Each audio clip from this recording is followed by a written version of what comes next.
આવી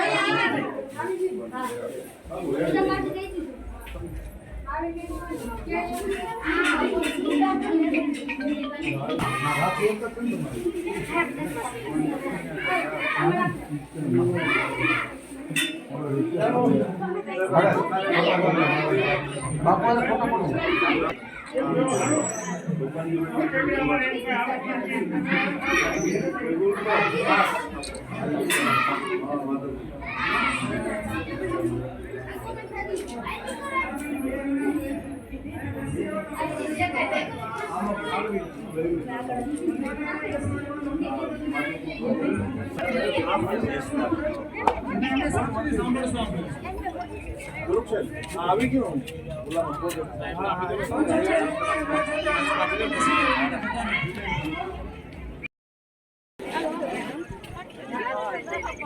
ઉમેદવાર આદરણીય મનસુખભાઈ માંડવિયા સાહેબ જ્યારે પધાર્યા ત્યારે તમે લોકો પણ તમારો ખૂબ ખૂબ આભાર માનવો પડે કે 3-4 દિવસના માધવરાજીના મેળાના પ્રોગ્રામ કર્યા પછી પણ તમે આટલી મોટી સંખ્યામાં ઉપસ્થિત છો. તમે એના માટે પણ હું સાહેબ વતી તમારો ખૂબ ખૂબ આભાર માનું છું.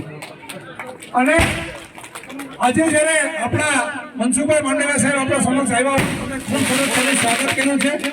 ત્યારે વધારે વિશેષ ટાઈમ નહીં લઉં તો આદરણીય આપણા કેબિનેટ મંત્રી અને આપણા લોકસભાના રમેશભાઈ દડુક, રમેશભાઈ પટેલ, હમદીભાઈ, મંચસ્થ તમામ આગેવાનશ્રીઓ, જૂના જનસંઘના વખતના પ્રવીણભાઈ, કાનુભાઈ, આ ગામમાંથી પધારેલા સૌ આગેવાનો, સરપંચશ્રી, આ ચૂંટણી આપણા માટે ખૂબ જ અગત્યની ચૂંટણી છે.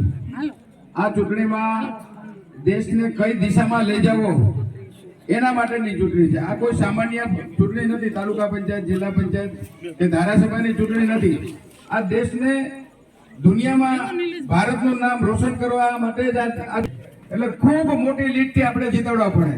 અને મારે તો મનસુખભાઈ મને 4 વખત ટિકિટ મળી ને, મનસુખભાઈના પ્રયાસોથી જ મને ટિકિટ મળી. એટલે ઋણ ચૂકવવાનો પણ સમય છે. એક તરફી મતદાન કરવાનું છે, એક તરફી, સામે કોઈ છે જ નહીં.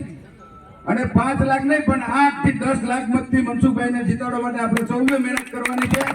અને જંગી બહુમતીથી મનસુખભાઈને કોઈ પણ કામ મૂકીને, આપણે એક દિવસ એક કામ કરવાનું નથી, કોઈ કામ કરવાનું નથી, કામ મૂકીને પણ આ 2 ગામમાં પર મુકામે આજની આપણી આ સભામાં આપણી વચ્ચે ઉપસ્થિત આપણા પોરબંદર લોકસભાના ઉમેદવાર અને આપણા આરોગ્ય મંત્રી એવા મનસુખભાઈ માંડવિયા સાહેબ, આપણા ધારાસભ્ય ભાઈશ્રી ભગવાનજીભાઈ, આપણા જિલ્લા ભાજપના પ્રમુખ રમેશભાઈ, કાળુભાઈ,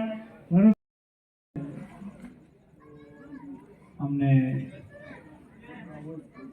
કુમકુમ તિલક કરીને દીકરીઓ દ્વારા સ્વાગત કરવામાં આવ્યું. મોટી ઉંમરના માવડીઓ દ્વારા અમને ઓવારણા લેવામાં આવ્યા. આટલી મોટી સંખ્યાની અંદર ગ્રામજનોએ વાળોનો સમય થયો છે છતાં પણ અમારું ઉમળકાભેર સ્વાગત કર્યું.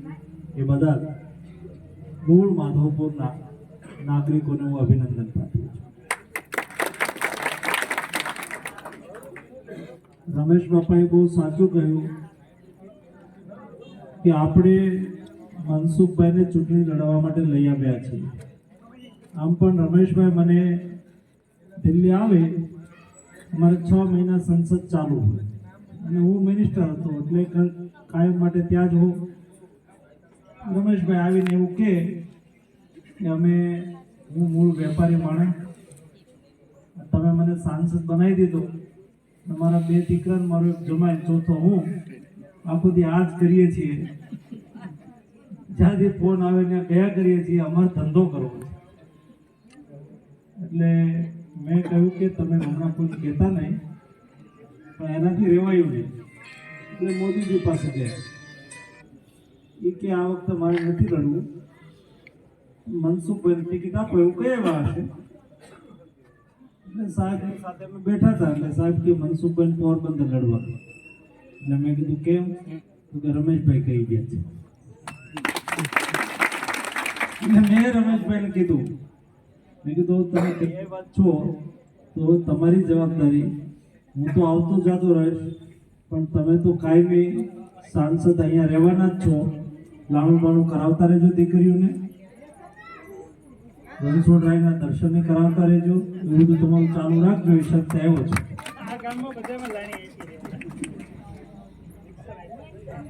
બીજું, આપણે નરેન્દ્રભાઈ મોદીને ફરી વડાપ્રધાન બનાવવાની ચૂંટણી છે.